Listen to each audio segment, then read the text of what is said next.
दोनों दरीना दुश्मन पिछले महीने आमने सामने आए जब इसराइल ने दमिश्क में एक ईरानी जनरल को कत्ल किया और ईरान ने इसराइल पर 300 से ज्यादा मिसाइल और ड्रोन फायर करके जवाब दिया। मोसाद इसराइल की जासूस एजेंसी अपने दुश्मनों को कत्ल करने की तवील तारीख रखती है, बशमूल ईरान में जहां उसने नुमाया एटमी साइंसदानों को कत्ल किया है।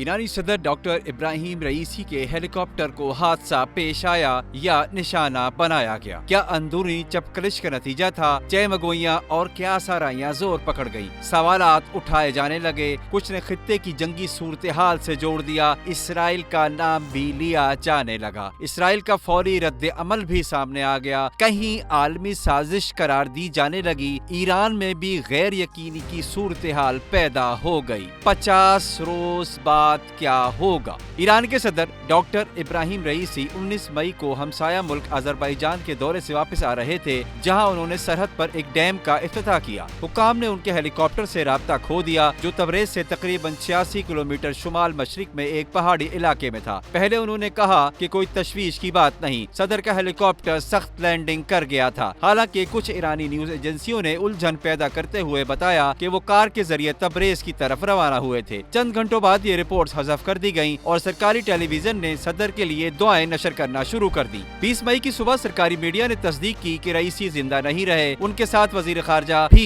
जो उस हेलीकॉप्टर में सफर कर रहे थे वो भी इस दुनिया में नहीं रहे। हैरानकुन तौर पर ईरानी सदर के साथ रवाना होने वाले 2 हेलीकॉप्टर बाहिफाजत अपने मुकाम पर वापस पहुँच गए। हादसे के शिकार हेलीकॉप्टर की खोज के लिए वसी पैमाने पर एक रेस्क्यू ऑपरेशन किया गया, जो कि खराब मौसमी हालात की वजह से ताखीर का शिकार हुआ। रूस, अजरबैजान, आर्मीनिया समेत कई ममालिक ने ईरान को रेस्क्यू ऑपरेशन में मदद की पेशकश की। तुर्की ने ईरान में रेस्क्यू टीम और ड्रोन भेजा था। आर्मी खबरसां इदारे के मुताबिक डॉक्टर इब्राहिम रईसी इस्लामी जमहूरिया ईरान में ताकत के सर चश्मे के करीब थे और इम्कान था कि वो आला तरीन मकाम यानी अगले रहबर आला बन जाएंगे, मगर एक ड्रामाई मोड़ ने ऐसा न होने दिया। इतवार को ईरानी सदर के हेलीकॉप्टर हादसे में अचानक मौत ने 85 साल के रहबर आला आयतुल्लाह खामनेई के जानशीन के हवाले से अफवाहों को हवा दी है। मौजूदा रहबर आला की सेहत तवील अरसे से तवज्जो हासिल करती रही है। ईरान के सख्तगीर सदर का अफसोसनाक और गैर मुतवक्का अंजाम ईरानी पॉलिसी को ज्यादा तब्दील नहीं करेगा, मगर ये ईरान के उस निजाम का इम्तिहान लेगा जिसमें मुंतखब और गैर मुंतखब कदामत पसंद तबका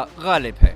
मोहम्मद मुखबिर की बतौर अबूरी सदर तकर्रुरी का ऐलान पीर को मुल्क के रहबर आला आयतुल्लाह खामनेई की मंजूरी के बाद किया गया। ईरान के आइन के मुताबिक मुल्क में 50 दिन के अंदर दोबारा सदारती इंतखाब करवाया जाएगा। इस्लामी जमहूरिया ईरान के आर्टिकल 131 के मुताबिक सदर की मौत की सूरत में उनका नायब क़यादत की मंजूरी से अपने इख्तियारात और जिम्मेदारियाँ संभालता है और असेंबली के स्पीकर, अदलिया के सरबराह और अबूरी सदर ज्यादा से ज्यादा 50 दिनों के अंदर नए सदर के इंतखाब का निजाम करने के पाबंद हैं। इब्राहिम रईसी के नायब बनने से पहले मोहम्मद मुखबिर एक आला तरीन इक्तिसादी ग्रुप के एग्जीक्यूटिव स्टाफ के सरबराह रहे हैं। ये ग्रुप बराह रास्त इस्लामी जमहूरिया के रहबर आला की निगरानी में काम करता है और किसी भी इदारे को जवाबदेह नहीं है। बरतानवी जरीदा इकोनॉमिक टाइम्स ने अपनी रिपोर्ट में करार दिया है कि गैर मुतवक्का तौर पर कुछ ईरानियों का ख्याल है कि इस हादसे में इसराइल का कोई किरदार था। दोनों दरीना दुश्मन पिछले महीने आमने सामने आए जब इसराइल ने दमिश्क में एक ईरानी जनरल को कत्ल किया और ईरान ने इसराइल पर 300 से ज्यादा मिसाइल और ड्रोन फायर करके जवाब दिया। मोसाद इसराइल की जासूस एजेंसी अपने दुश्मन को कत्ल करने की तवील तारीख रखती है, बशमूल ईरान में जहां उसने नुमाया एटमी साइंसदानों को कत्ल किया है। लेकिन शायद इसराइल इस हद तक नहीं जाए कि वो रियासत के सरबराह को कत्ल करे, जो एक बड़ी जंग पर मुंतज हो सकता है। यानी सदर रईसी को कत्ल करने के लिए ऐसे नताइज का खतरा मोल लेना बेवकूफी होगी। उधर इसराइल ने भी ईरानी सदर के हेलीकॉप्टर को निशाना बनाए जाने की या इसमें मुलव्विस होने की तरदीद कर दी है। ईरान के साबिक वजीर खारजा जवाद जरीफ इस आने का जिम्मेदार अमेरिका को करार दे रहे हैं, जिसने ईरान को फौजी और एविएशन पुर्जाजात की फराहमी पर पाबंदी लगा रखी है। ख्याल रहे कि वो ईरानी सदर जिस हेलीकॉप्टर पर सफर कर रहे थे वो अमेरिकी साख्ता था। उसके मेंटेनेंस के लिए अमेरिकी कंपनी से पुर्जाजात का हुसूल जरूरी था, लेकिन अमेरिकी पाबंदियों के बायस ऐसा मुमकिन नहीं था। यह हेलीकॉप्टर एक इंजन के साथ परवाज जारी रखने की सलाहियत रखता है। अगर दूसरा फेल हो जाए तब भी परवाज